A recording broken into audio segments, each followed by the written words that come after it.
Koralai Moye, the element of Moye meeting that is Baruch on this day. We've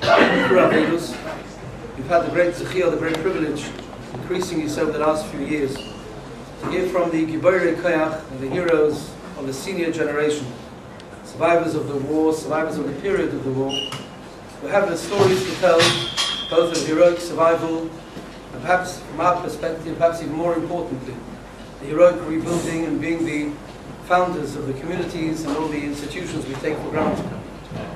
Mr. Wally Stimler needs no introduction. He's going to give us the background of his story and all the chizuk we can get from it.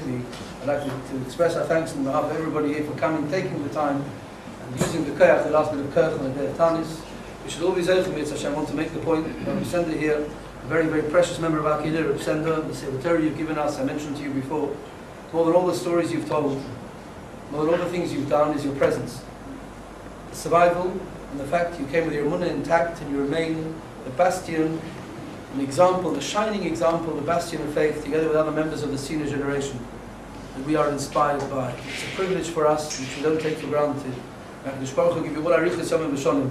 At this time next year, Mr. Reboli and Sender should lead us mit Hashem from Mincha on the Yom Tov, a Yom Tov davening from Atzah v'Chartonu, and Har HaBayis mit Hashem, and all the kashas which have no answer now will be answered, and Simcha will pour down on Klal Yisrael, in Achdus and in Simcha, and get these into Yerushalayim Havnei. Pleasure to welcome you, Mr. Wally Stimler. My name is W. Stimler. I was born in Germany in 1928. It makes me 82. My grandparents came from Poland, and the parents of my mother settled in Switzerland, in Zurich, where the biggest part of Amish Brucher lived. Switzerland, of course, was neutral. They had no war in the First World War and no war in the Second World War, so it was peaceful wherever they lived. They lived right through their ages. So the parents of my father also came from Poland in 205, 207, and he settled in Hamburg, Germany. Now when my parents married, they settled in Frankfurt, which is halfway between Zurich and Hamburg, and that's actually where I was born. Now I'm the oldest of three brothers. We were three brothers. Now I went to school in Germany, and we lived in a main thoroughfare, and of course we saw many parades of the Nazis, starting up propaganda and so on. And I'll never forget, I was 8 years of age, I went to the zoo, we were not far living from the zoo, and there was a Punch and Judy show. There were little children there, sitting on a bench, and I was standing up. So Punch said, who are we going to fight today? Are we going against the devil or against the Jew?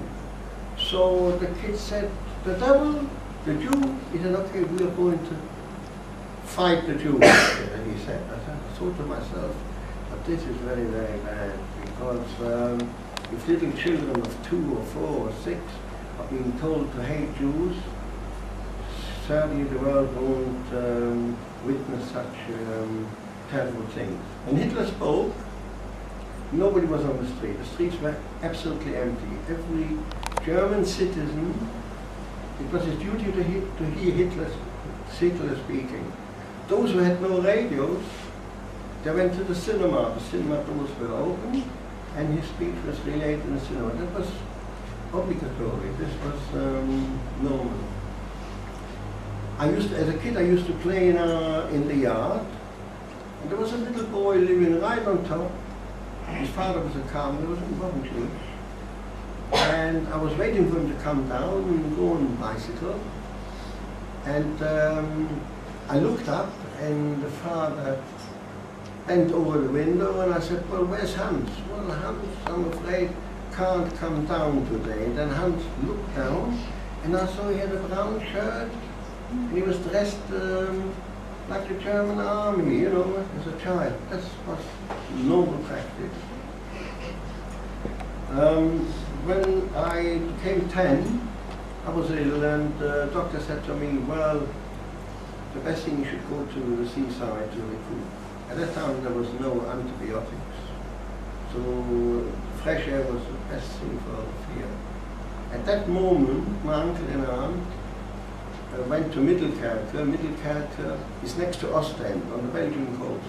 And my parents thought it was a good idea if my father takes me to Belgium. Okay, but before this I forgot something else, sorry. Yeah, these are my grandparents from Switzerland. And this is my uncle in the Swiss Army. In actual fact, all our uncles went to the Swiss Army 3 weeks a year, and they had to take their rifles home. That was the Swiss, still today like this. And this is my grandfather from Hamburg. Hamburg, Pintersmeier. So my father took me to Middelkerke to my uncle and aunt, where at that present moment was August 1938. Yeah, well, this is on the seaside. My father is here. This is my auntie and my 3 cousins. And that's myself. Then my father said he goes back to Germany, and the moment as an adult going back to Germany, would he take me as a young kid? I said okay, that was fine. And I got back to Antwerp. Well, it was in 1939. And there's a picture of me outside the door in Antwerp. But we received a letter that I shouldn't come because it's getting very, very serious in Germany. It's getting dangerous in Germany. They need, in Germany say Luftveränderung, change of air. That means they have to leave. My father was tipped off that next day is going to be terrible for Jews. It was in actual fact Stimler. So my father, my mother, my 2 younger brothers took the train to Switzerland. It was quite easy because my parents had an open visa to Switzerland. They could go to Switzerland anytime. So they were legally going to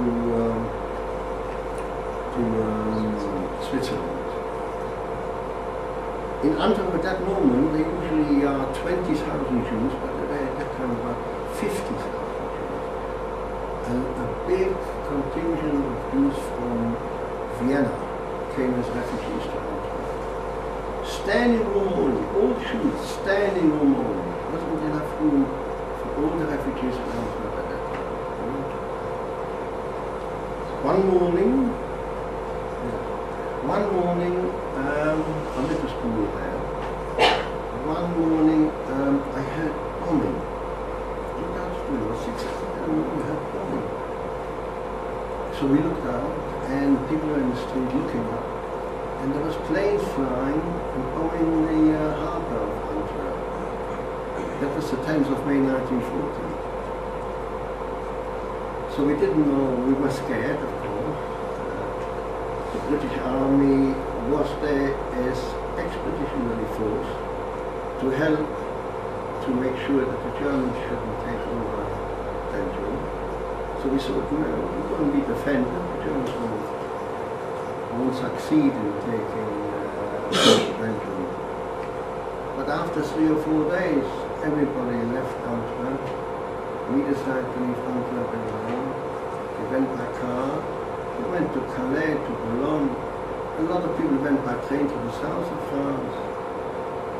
And we were not allowed. We saw the British forces sitting in Calais on the floor. They were all black, they looked terrible. And they were waiting to take a ship to England. And my uncle says to me, listen, I forgot to tell you that my father and mother went to England.